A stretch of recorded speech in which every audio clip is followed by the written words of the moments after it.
Ladies and gentlemen, children of all ages, feast your eyes on the marvel of human ingenuity.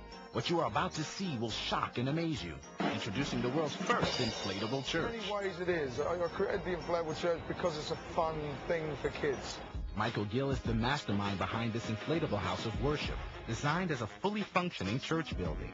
If you want a bouncy castle, go to your local manufacturer, because that's not, yes, I can sell you a bouncy castle, but that's really not what my interests lie in. I like to break ground and create something that, will wow people.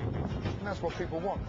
Michael's desire to wow people started early in life, growing up in a depressing inner-city community in England. My perception is when I was a kid, if someone stuck an inflatable on the grass, then it would be like the Pied Piper, High war wouldn't be able to stop me from running down, and all the kids, we would run as fast as we possibly could to go down and see what was down there for us to destroy, because that's the sort of age we was. Back then, there were not too many inflatable designs available to Michael and his friends. Instead, he hung around the rough streets of the ghetto. But for children and adults today, this talented designer has created some fascinating and mind-boggling designs that act as a magnet wherever he sets them up.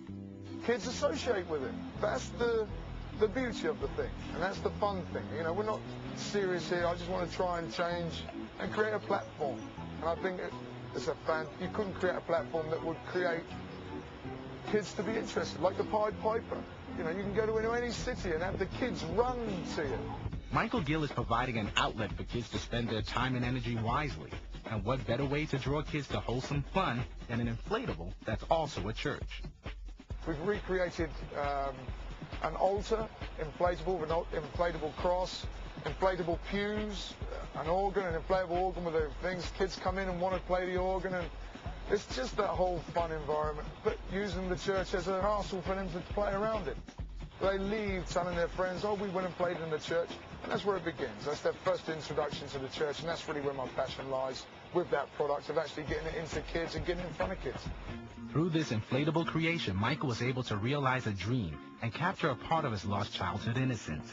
And I think that as a fun object to the very first introduction to the church and what the church has to offer them, it is a great tool with the inflatable church, because it can go anywhere. It can target inner cities where really, even people may not know Christianity. So, that's the mobility of the unit itself and what it can do. Yes, we do weddings all over the world with the inflatable church, but my passion and drive is to actually target young kids, because I feel that that's where the use of my product can be used the most. Not long after Michael launched the inflatable church, it went on to 35 different countries. It was an instant hit. He now owns several offices throughout the world, helping him bring a sense of wonder and joy to many children. If you go to Nigeria or Africa, there's so many poverty-stricken kids that have enough just to eat, let alone, buildings and everything else is just run down. This will also go anywhere, give them even create their imagination and open their imagination a little bit more to what Christianity and the church has to offer. And it's a colourful unit, and it's fun. It's totally fun, and believe me, I'd love to film the young kids' faces when we created the inflatable church, and then had the kids, filming them and see their faces light up. In the beginning, there was quite a bit of controversy over Michael's concept, but it didn't take long for his detractors to see the light. We need something positive. The church needs something positive, and money won't do it. The inflatable church, as far as I'm concerned, is a yardstick. I want to hold that yardstick to the church in the 21st century and say to the church, you need to combat youth crime in inner cities and do more. This could be the tool to you to contact kids at a younger age that will impact them at the right age, that will stay with them and put them on the right path. If no one does anything, it's just going to get worse in inner cities around the world. So if you want to bring this wonderful gift to the children in your neighborhood, all you need is a little space. The inflatable church is 47 foot high, it's 47 foot long, it's 25 foot wide.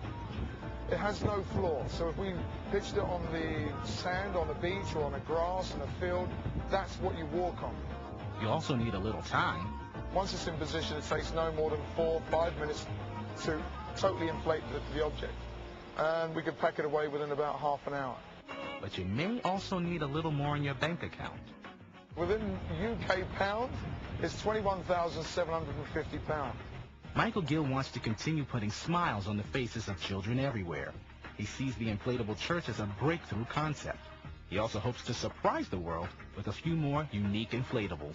Even if you had your own idea or your own concept, we have the capability and the experts to actually create that, your imagination. Contact me and I can create it. There's nothing, I can recreate any structured building you can possibly throw at. Let me go away and think of something, and I'm sure I'll give you a wow factor.